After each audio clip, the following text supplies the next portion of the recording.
I belong to you. I belong to you. You just what you want. You're the one I trust,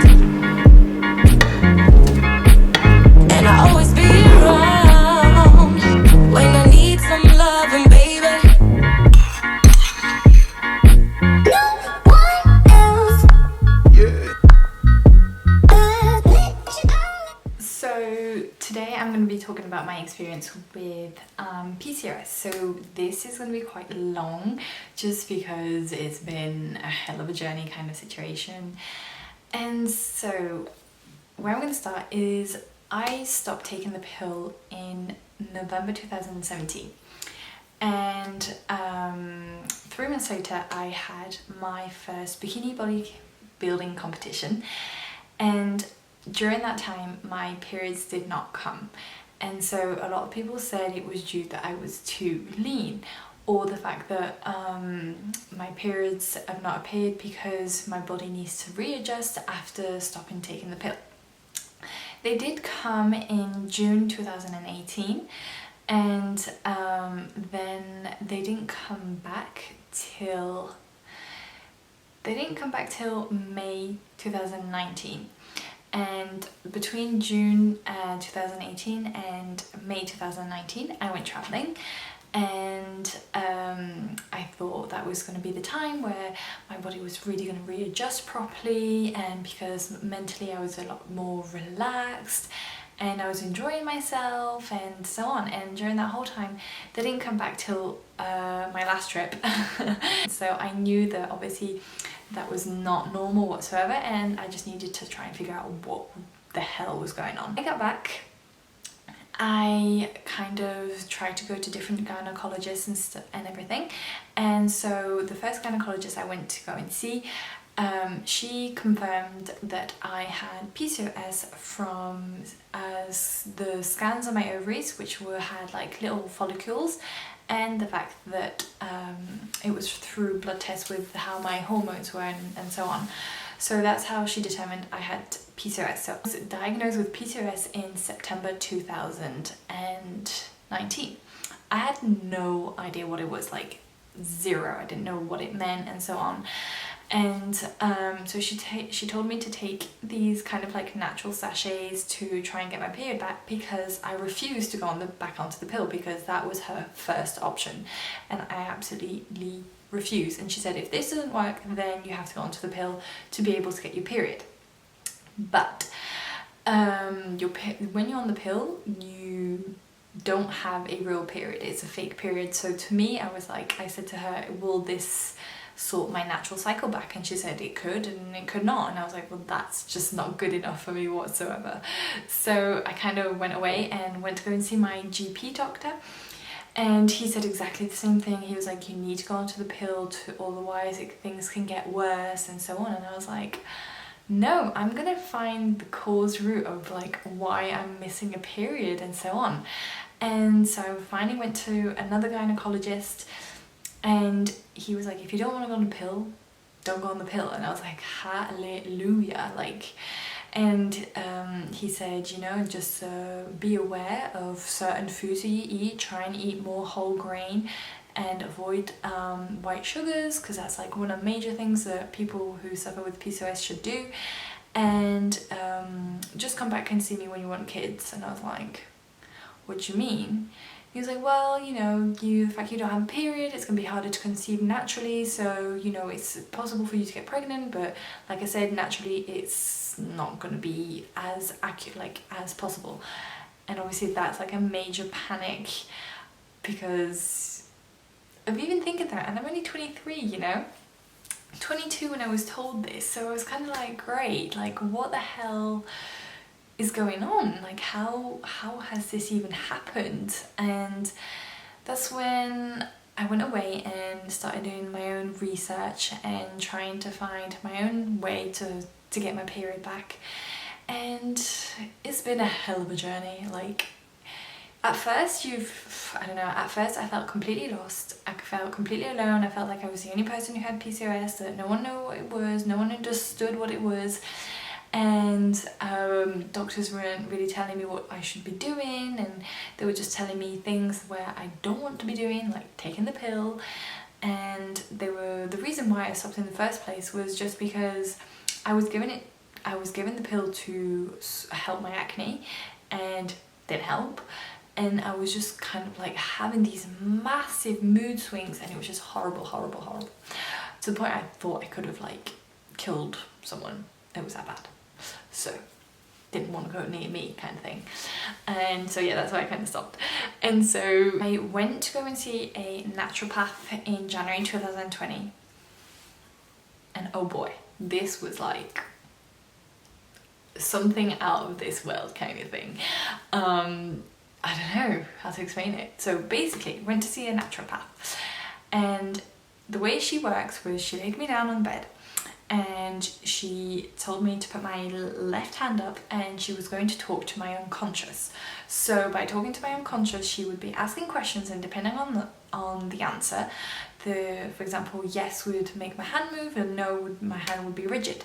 And while she was pressing on my hand, so sometimes I would have like my hand out and she would press and my hand would move, and then sometimes it would be out and it would just not move, and that was just, but I wasn't even trying to resist, like, and to show me, she was like, are you a girl? My hand moved. And are you 8 years old? And obviously I wasn't, so it didn't. And I was just like, whoa, this is freaky, but really cool. And she said that I was holding a lot of emotions in my ovaries, and such as traumas, jealousy, and that was from being 8 years old to even to 21 kind of thing. So she was basically just saying I needed to release them and say like I'm no longer traumatized, or I'm no longer jealous, or kind of all of that, and like rubbing on my back and kind of thing. And it was weird, but it was, like I said, it was really, really cool to experience all of that. And she released so many emotions, like it just all came out, like just everything just absolutely came out. And then she asked like what was my body craving, and the response was soya. So I know people have I know that soya can have a bad reputation just because of the way it's manufactured and so on, but everybody's body works differently. And so she said yes, for some women that they shouldn't take soya products, but your body actually wants soya products. And the reason for so is because it actually produces estrogen. So, and that's what my body has been lacking to be able to even make a period every single month. So eating soya yogurts every single day. And in February 2020, my period came, and I was like, whoa, is this from the soya yogurts? Wasn't really taking any supplements then, just, you know, your usual supplements as in like magnesium, omega-3s and stuff like that. But at the time I was working with my coach Shannon, and she recommended me to work with her sister to do the wellness program, and she kind of helps to reboot all your hormones and so on. And during that time on her program, it was be dairy free, be gluten free, no soya products,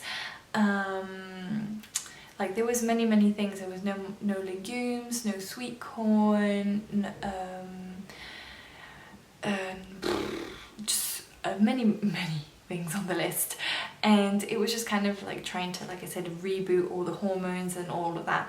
And yes, my period did come.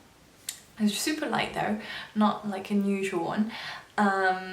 But I knew that the way, like, even though her program was great, I couldn't kind of like continue that for a long period of time.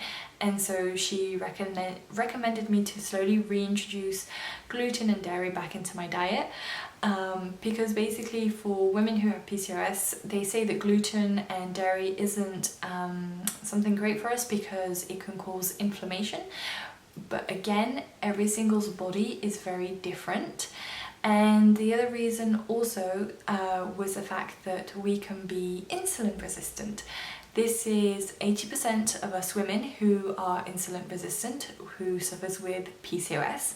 So when we are insulin resistant, this is one of the major reasons why I was recommended to start eating more whole grain then, so brown rice instead of white rice, brown bread instead of white bread, and so on. And then I reintroduced back into my diet the soya yogurt, and my period came back at the end of July, beginning of August they came, and then they came again in the beginning of October, and now we are the 30th of October, and I know that I'm due. And the reason why I've been getting a lot more periods this year, and the reason why I actually know, because before I had no idea if they were coming or not, my symptoms have changed compared to when I was a teenager, and so generally this time I get cramps into my ovaries if I need like a wee or something, and the biggest one is my boobs. They absolutely kill me, whereas before I never used to have that. So that's how I really know, is the boobies. They tell me everything. So yeah, so at the moment for the supplements I'm taking is probiotics, just because it's great for your gut health, magnesium, omega-3s and inositol. These are just the supplements I've been taking just because of what I know about myself, and that no one's recommended any of this, and it's just through my own research also. So PCOS it can be scary, it can be difficult. Like I said, it can feel very frustrating, especially when you don't have any GPs and doctors or gynecologists that actually know what it is. You really have to go and root down exactly someone to be able to get the answers that you really want, and to get the tests that you need to really see if you have PCOS and what you need to do to be able to handle it. So PCOS is genetics, and it's just something that is in us, and then whatever happens in our life, it kind of like wakes it up in a way.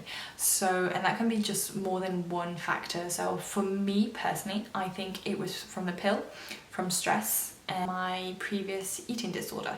So that's probably like the awakening of PCOS that was in me. So your lifestyle when you have PCOS is super, super important, just from the smallest things ever. Sleep is a major thing. It's just more than you think. So I really make sure that I try to get at least 8 hours in. If I don't, I can know that I'm going to be slightly cranky, tired, and I probably need a nap during the day. So that's so sleep, your water intake, and also your lifestyle, as in try to reduce stress as much as you possibly can, because that is going to play a massive factor on your hormones, on your insulin, and even just the way you feel. So that's going to be one of the major keys, is you're changing a lot about your life. The other thing that I changed also in my lifestyle was my food. Yes, I've mentioned about the soya yogurt, but also I've kind of like tried to, I loved carbs, that's just where I was, I just absolutely love them. And so this time I tried to kind of like reduce them slightly and up my fat intakes, just because good fats help your hormones and so on. I still have a little bit of dairy. I haven't gone like dairy and gluten-free whatsoever. I incorporate the 80-20 food rule with my clients, and this is kind of the same thing. Your diet can't be perfect even when you have PCOS. So I incorporate the 80-20 food rule with myself, and I know that 80% I'm trying to get as much nutritional foods, and plus it's stuff that I love anyway, and 20% is just things that I know that I enjoy, and that it just satisfies my well-being. And I don't agree going like keto, I don't agree going gluten-free, I don't agree going dairy-free if you don't need to, you know, like if you don't need to go dairy-free and gluten-free if you have PCOS. You will see by your own body what your body actually likes and what it enjoys, and what is causing an issue and so on. So I'm just showing you like what I eat with having PCOS. So I keep everything wholemeal, so I'm having a wholemeal muffin, and I still have a little bit of dairy, so I've only got like a little bit of cheese in for a little toasty, and it's obviously some soup because winter is coming. And so yeah, this is my lunch, and then I'll show you my snack later on. I have here my famous or my legendary soya yogurt bowl that I have every single afternoon, and yeah, that's my snack generally after working out. So as you can see, I literally just finished working out, did a full body today, and even being in confinement, my hand is shaking from even during confinement, I still try to do weight training, because again, that is something that something that I love already, and also something to take into consideration when you have PCOS is to put less stress onto your body. So generally people don't really recommend doing a lot of HIIT sessions when you have PCOS, because it can put stress onto your body. Not generally that you can feel it, but it's just the way your body's functioning and so on. So yeah, low intensity weight training is another go-to for when you want to do a little bit of exercise.